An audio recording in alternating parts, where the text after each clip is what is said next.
It's a wallet, so it's an app. It's an app inside of Telegram.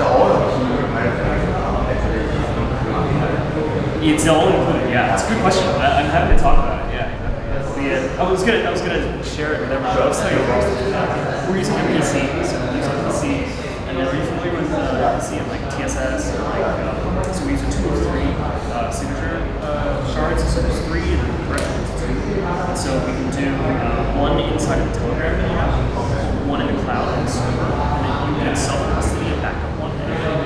And then so anytime if you lose your phone or your Telegram attack, whatever, you use your recovery, combine it with one MPC server, and then you can disable one and create one.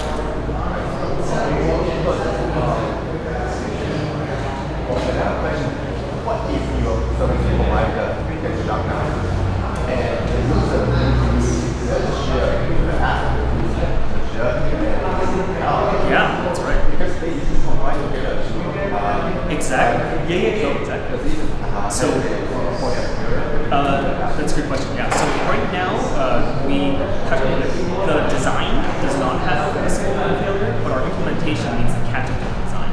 So if any of those 3 things fail, the point is that you should still be able to combine the other 2 into a broken wallet. So we are going to open source a couple other front ends so that in the event that something happens, we can combine it.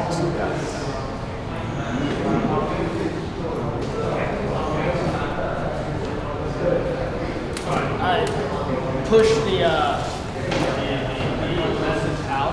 Amazing. To my people. Thank you. Let me.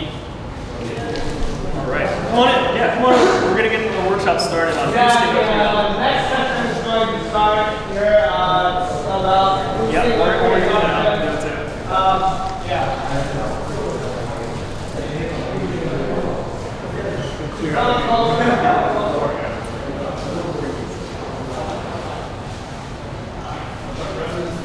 Remnants from last time.